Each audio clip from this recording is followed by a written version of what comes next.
Basement of La Penta. This is WICR. Hello, everyone. Welcome back to the Sports Wall. Jersey Joe, Big Shot Robin, Mr. Ian Sachs in the building, bringing you back all of our sports content. Again, you're listening to the WICR Radiothon. Tonight, all of our members are broadcasting from 5 p.m. to 5 a.m. It's going to be a long one, but we've got a lot of dedicated people. We're going to keep them well fed into the night. It's going to be a lot of fun. But, guys, we're moving along with our sports stuff, and Ian kind of said to me, I pulled up Bleacher Report to get my scores for the NBA games tonight, and Ian kind of asked why Bleacher Report, and we brought up that a discussion because for people, I'm sure you've noticed by now, ESPN has changed the layout of their homepage. Ian, you don't seem to be a big fan. No, I am not, Joe. As much as I love ESPN and all things ESPN, I think that they do a great job, which is why my aspiration since I was in 7th grade has been to work for and be on ESPN one day, be a Sports Center anchor. I think they do an exceptional job. But some things need to be said about ESPN.com. Some things need to be said. We are dropping the hammer.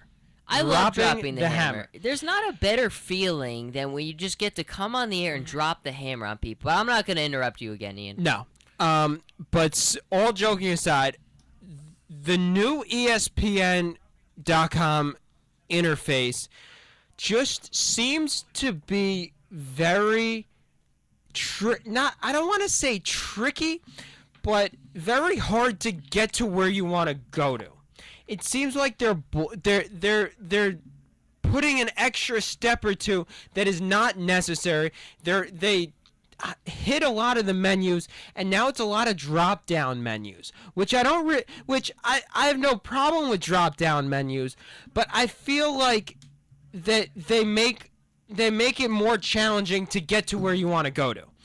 I just want to go and click on NBA, and it takes me right to the NBA homepage. But instead, it's like a drop-down of all sports, and you have to go on that to click to go to NBA. I just want to go and see the NBA highlights.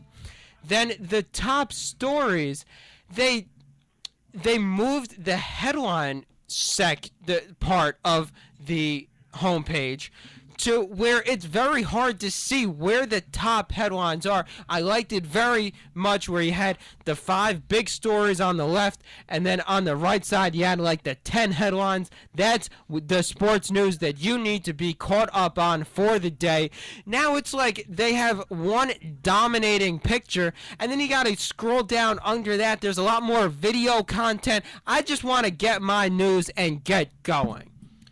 I like the passion, Ian. You didn't just come in here like one of those people who said, like, oh, I don't like it. You gave specific reasons. It was carefully thought out. There was passion to your answers. Ian Sachs with the model. If you have a complaint, do it the Ian Sachs way and tell me why. Be passionate about it. Give me specific reasons. Ian, slam dunk, my friend. Slam dunk. Thank you very much. That's why we've got Bleacher Report, and that is why we are kicking it off, talking a little NBA. Now, Joe. What's up? Don't mean to interrupt you. Oh, no problem. But yes, I'm interrupting Except I am going to drop the hammer on you now. Just saying. The two of you. Yes. You guys are sports fans. We are? You check out Rob, you like sports? Of course I do. Oh, okay. I don't know. Joe, I know because of the jerseys. Yeah. Rob, I'm not so sure. But you guys check out ESPN.com very frequently. What do you think of the new ESPN.com? I'm not crazy about it because I feel when they had their original site, I felt because I do everything on my iPhone because I'm more I read the articles once in a while. I'm more into just looking up statistics and stuff.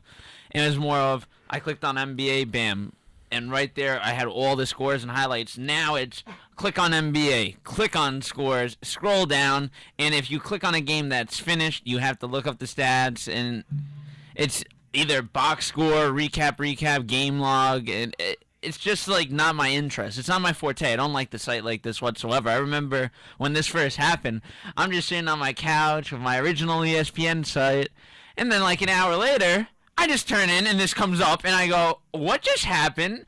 Am I the only one that this is happening to right now? I mean, I'm getting used to it now, but still not crazy for it. I kind of am of a fan of when, I mean, sometimes when it's not broke, don't fix it. Look, there's always room for improvement, but there was nothing fundamentally wrong at all with the ESPN site. I mean, everything worked fine. The layouts were nice. I really liked the little features there. Like when I clicked on the little tab, it would show me my 3 favorite teams in that respective sport and stuff like that. Little things. I mean, I really don't know what the change was all about. If you're going to change, you better make sure that it's a good change. And in this case, it's one of those things where I don't think it's even as good as the last time. And that's always a big disappointment. So for me, it was. But again, moving into a little bit more pressing things. Today we did have games. Unfortunately, we missed a lot of them, but we can still talk about our thoughts moving forward. Obviously, Golden State setting the tone 106-99 against the Pelicans. Toronto losing in overtime to Washington 93-86. You have Dallas and Houston who are playing right now in Chicago. Won today. Derrick Rose in great form 103-91. But Ian, you're starting us off here because Big Shot Rob and I with Armand, we did a segment the other day. Rob is rolling with the Memphis Grizzlies. I am rolling with the Cleveland Cavaliers to win it all. I want to ask you this, though, Ian, before you give us our pick. We saw Derrick Rose looking pretty darn good tonight. Rob and Armand both think Chicago will knock Cleveland out of the playoffs in the second round. What are you thinking based on what we've seen and heard about Derrick Rose tonight? I don't see it. Okay. Look. You're making me feel good, Ian. Yeah, Joe, I got you. Cleveland will easily get to the NBA Finals. No question about it. No question about it. The Eastern Conference is so weak. LeBron James is by far the best player in the Eastern Conference. Look, Derrick Rose looked phenomenal today. You can't argue with that. Derrick Rose's return to the playoffs, and he did an excellent, sensational job with the Bulls, giving them a 1-0 edge in the series. I think, yes, they very easily take that series. But when you look at Cleveland and Chicago, this gives me thoughts very much of 2011, the first year of the Miami experiment for LeBron. And Derrick Rose, that year, MVP Derrick Rose, the Bulls with home court advantage as the number 1 seed in the Eastern Conference. What does Miami do? They roll over Chicago. And that Chicago team was a lot better than this Chicago team. I give the Cavs easily 6. They might even get it done in 5 in the second round over Chicago. The Bulls are no threat to LeBron James and the Cleveland Cavaliers. Man, this is just like a beautiful, beautiful symphony I'm hearing. Big Shot Rob. Yeah, that's not going to happen. All right, Rob, so you're still rolling with the Bulls. Yeah. Rob, why are you doing this? Why? Okay, first of all, Pau Gasol wasn't there with Chicago during that time. You put Pau Gasol into this lineup. They had Carlos Boozer. Carlos Boozer, I'm not even that crazy about. He's a all right player to me. He's a guy who can put up 20 I will and say 10. with Rob, though, I do like Pau better than he had I think he led the league in double-doubles this year. And, I mean, we look at it, that Heat team, they had 3 guys. This Cavaliers team, I put it as 2 guys and just a bunch of role players. I do not count Kevin Love as anywhere close to what Chris Bosh was from Miami. Kevin Love is a lost soul to me with the Cleveland Cavaliers, and I don't see them excelling whatsoever. He's not outplaying Gasol. He's not outplaying Noah. Those guys are going to lock him down, and once he's locked down, you're going to rely on James and Irving, and I don't think James and Irving are going to be able to do everything on their own. We saw what happened the game before the All-Star break. Chicago shut them down. Derrick Rose put LeBron in his place, and we saw what really, truly happened. All right, Rob, I've got a few things to go over with you. The Miami Heat never had size. Absolutely. In the 4 years LeBron was there, the Miami Heat named their centers Joel Anthony. You know what I'll say about Joel for a minute, though, and I 100% agree with your premise, though, Ian, but the dude played hard. So let's give Joel a little bit of slack, just because the guy gave it his effort, but I agree. Your fundamental premise is 100% spot on, though. Joel Anthony? You had This team- Udonis Haslam. A Right. power forward. Right, and Udonis. Okay, so would you rather have Udonis Haslam or Kevin Love? Kevin Love. But Kevin Love now isn't Kevin Love. But what about Timothy Mozgov, Rob? LeBron's never had a center like Timothy Mozgov. And Mozgov's different though. He is different. He is different. Another thing, Rob, you can't really look at the regular season because think about it. The reason that the Cavaliers or LeBron James's team and the San Antonio Spurs are so lethal come playoff time is that they don't care about seeding. Whether they're the 2, the 3, the 4, the 5, the 6, the 1, the 7, the 8, it doesn't matter. They get into the field of 16. No matter who they play, they have the experience. They know how to get there. They didn't get burned out in the regular season. Think about last year. Just take it back 1 year. The Brooklyn Nets were 4-0 in the regular season against the Miami Heat. 4-0. What did the Heat do to the Nets in the playoffs? Crush them. Crushed them. Didn't just beat them, they crushed them. That's why Chicago doesn't scare me. Yes, they might have a formula for it, but you know what? Derrick Rose needs to prove to me over a length of time in meaningful games that he can stay healthy and produce. What do you put the series running total at, guys? I give it 6 games. 6. I think we're looking at a pretty Chicago in 7. 7. Look, I agree 100%. It could go 6, 7 games, but I mean, I like I've said before, I think the biggest thing that's impressed me with Cleveland has been the emergence of Kyrie Irving.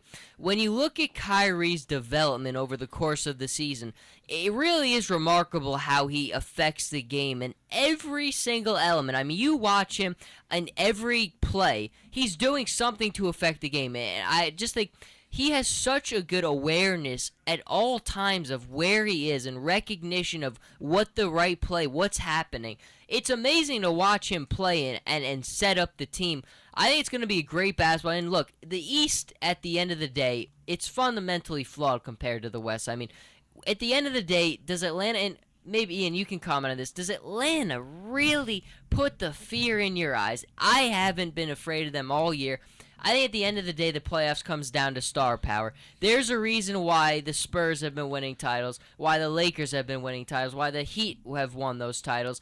It's because they have star power. If you don't have it, I'm sorry, you're not winning NBA titles, and the Hawks just don't have them. The beautiful thing about the San Antonio Spurs, you'll hear the people talk about how they're not a team of stars. They're a team of stars and not a team of stars. They do such a great job of combining the two things, and that's why they've been so successful. That's why they've won 50 games every year for the last 16 years.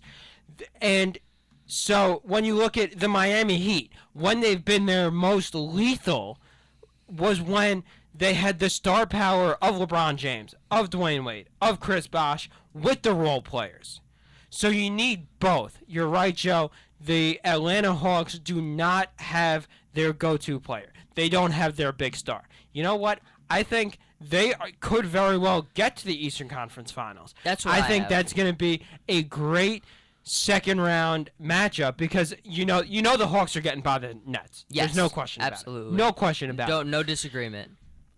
But that second-round series against Washington or Toronto, Yeah. that's going to be That's a test. great battle. It is. That is going to be so interesting to watch, but none of those three teams gives me any fear for the Cavaliers. That's why it is no question, Cleveland gets to the NBA Finals. And then for me, out west, the big question really comes down to Golden State versus San Antonio. Me Because too. it's going to be those two teams in the Western Conference Finals. So really, I say it's 3 teams that can win an NBA title and then everybody else.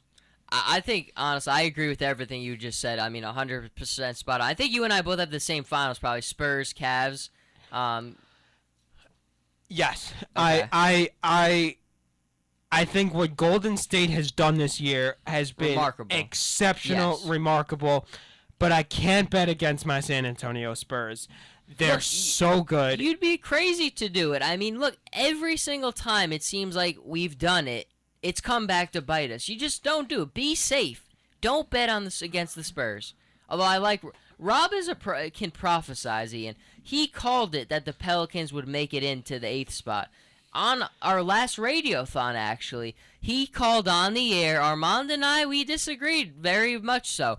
But he called it. He stuck with his pick, and he was right. Well, I have to give Rob a big-time shout-out.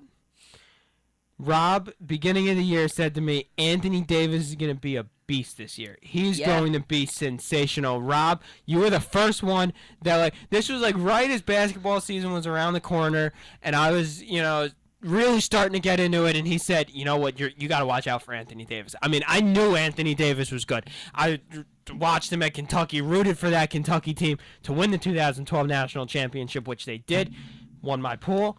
That's a story for another day, though. But Rob, he was the one that really said Anthony Davis and the Pelicans are going to be a problem. Got to give you those props for picking that at the beginning of the year. But I am very glad that the Pelicans are in the playoffs. I think it is great to see. Yes, I like Oklahoma City. I like Russell Westbrook. I like Kevin Durant. But I love seeing the Pelicans in there. I love seeing the Celtics in there. And I really wish that the Pacers would have gotten in.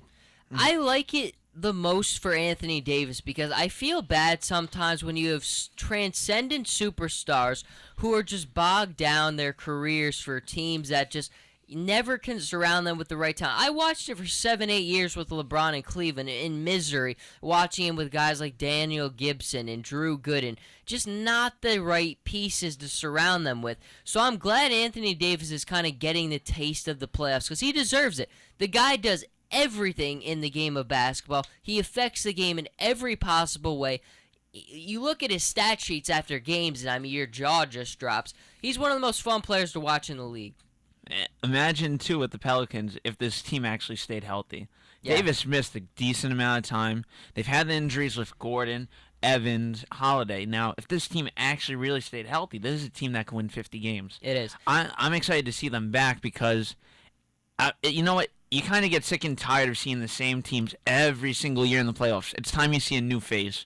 Because you know what? They haven't been back since Chris Paul's day when they were the Hornets. And you know what? It's time to see them back now. It's a happy time, especially Davis. Davis is one guy I admire. The work ethic. What he did. How in high school, his height is amazing. You look at where his size was originally and where he is now. The kid is phenomenal. And Anthony Davis just deserves this. Well deserved. It is. And look, guys, we could keep going. We're almost at 20 minutes, though, on this segment, though. We will be back. Time to get a few more snacks.